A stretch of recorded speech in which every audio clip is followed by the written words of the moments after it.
Hello friends, स्वागत है आपका हमारे यूट्यूब चैनल पे। पिछली वीडियो में हमने देखा था कि रसायन विज्ञान या केमिस्ट्री के टोटल हमारे सिलेबस में 4 चैप्टर थे। तो चारों चैप्टर में कौन से क्वेश्चन इंपॉर्टेंट है, क्या कुछ पेपर में पूछा जाएगा, वो हम पिछली वीडियो में देख चुके हैं। इस वीडियो में हम chapter number 5, chapter number 6, chapter number 7 और चैप्टर नंबर 8 के बारे में बात करेंगे। उसके बाद अगली वीडियो में हम फिजिक्स के जो चैप्टर हैं उनके बारे में बात करेंगे। इस वीडियो में हम बायोलॉजी के चैप्टर, जैसे चैप्टर नंबर अपना 5 है जैव प्रक्रम, ये 8 नंबर का है, सबसे ज़्यादा नंबर का इस बुक का चैप्टर है।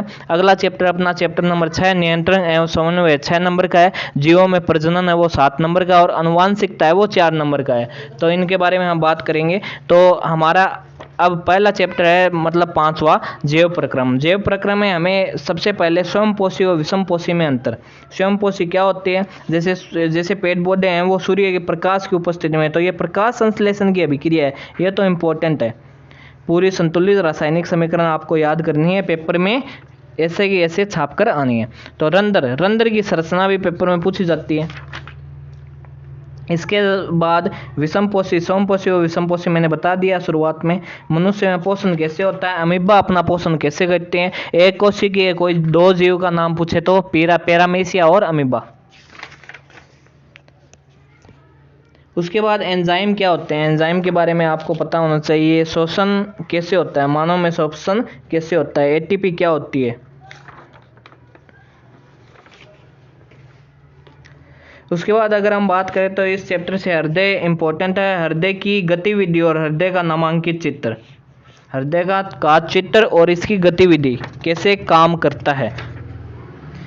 इसके बाद आपको रुधिर पंप, जैसे धमनी क्या होती है, शिरा क्या होती है, इनकी परिभाषा भी आपको पता होना चाहिए। प्लेटलेट्स के बारे में आपको पता होना चाहिए। जल का परिवहन, जाइलम जल का परिवहन करता है, और फ्लोएम होता है वो खाद्य या फिर मतलब फ्लोएम मतलब फल, मतलब भोजन का कार्य करता है। ठीक है, तो ये आपको पता होना चाहिए। पौधे में जाइलम का क्या कार्य है और फ्लोएम का क्या कार्य है। उसके बाद मानव का उत्सर्जन तंत्र का चित्र और वृक्काणु की रचना, वृक्काणु या नेफ्रॉन इसी को कहते हैं, उसकी रचना आपको पता होना चाहिए। Thank you. हेलो फ्रेंड्स, स्वागत है आपका हमारे यूट्यूब चैनल पे। हम इस वीडियो में बात करें नियंत्रण एवं समन्वय, चैप्टर नंबर 6, नियंत्रण एवं समन्वय, अंक 12, 6 नंबर। तो इसमें सबसे पहले आपको तंत्रिका तंत्र का नामांकित चित्र देख के जाना है। इस चैप्टर से ऐसा मेरा मानना है कि एक डायग्राम तो पक्का आएगा, मतलब चैप्टर नंबर 5 जैव प्रक्रम और चैप्टर नंबर 6, इन दोनों चैप्टर से एक एक डायग्राम पक्का आएगा। चैप्टर नंबर 6 से या तो मानव मस्तिष्क का चित्र आ जाएगा या फिर तंत्रिका तंत्र का चित्र आ जाएगा। माइटोकॉन्ड्रिया क्या होता है, कोशिकांग क्या होते हैं, तो ये एक डायग्राम तो पक्का आएगा। इसके साथ साथ आपको प्रतिवर्ती क्रिया क्या होती है, और जो मानव मस्तिष्क में प्रमस्तिष्क, अग्र मस्तिष्क, इनके कार्य क्या होते हैं, और मानव की अनैच्छिक क्रियाओं का नियंत्रण मेडुला ओब्लांगेटा करता है, तो इसके बारे में आपको पता होना चाहिए। मतलब मस्तिष्क के बारे में आपको पूरा ज्ञान लेना है। तो इसमें ज़्यादा इम्पोर्टेंट ये 2-3 क्वेश्चन, मानव मस्तिष्क और इसके उपयोग। Thank you.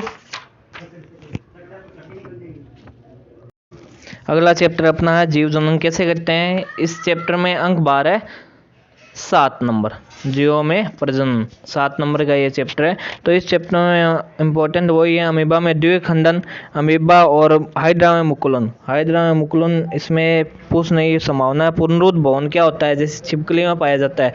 पुनरुत्थ भवन का मतलब क्या है कि कोई शरीर का हिस्सा है वो टूट कर गिर जाता है, तो कुछ समय बाद वो वापस जुड़ जाता है। जैसे कई बार आपने देखा होगा छिपकली पूंछ है वो कट जाती है, लेकिन कुछ समय बाद क्या होता है, वो पूंछ है वो वापस उसके आ जाती है। तो ये क्षमता होती है, ये क्या होती है, पुनरुत्थ भवन की क्षमता होती है।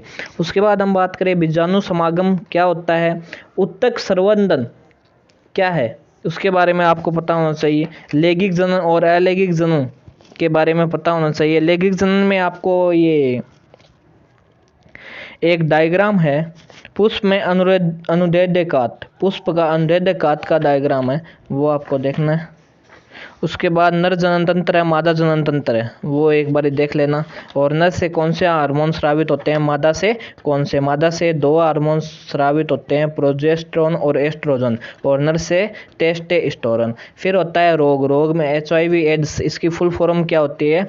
Acquired immunodeficiency syndrome. ये रोग कैसे होता है और इस रोग के बचाव कैसे किया जा सकता है, उसके बारे में आपको पता होना चाहिए। जैसे कॉपर्टी हो गया, गर्भ निरोधक गोलियां हो गई, तो ये 2-3 पेपर में पूछे जाते हैं। Thank you.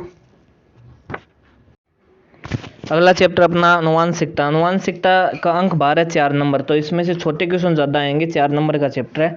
तो इसमें अगर हम बात करें तो हमारा इस चैप्टर में से अनुवांशिकता में अनुवांशिक गुण हो गए। जैसे जो ग्रेगर जॉन मेंडल ने किसके ऊपर प्रयोग किया, किसका प्रयोग किया, मटर के पादप में कैसे कैसे जो 7 लक्षण हमें दिखाई दिए, उसके बारे में पेपर में पूछा जाता है कि कौन सा पौधा लंबा है, कौन सा बौना है। और इसके साथ साथ जो अनुपात थे वो, और इस चैप्टर में जो नर और मादा, जैसे कौन सा गुणसूत्र, टोटल कितने गुणसूत्र होते हैं, और जो जीव का मतलब मेन फैक्टर है। हाँ जी।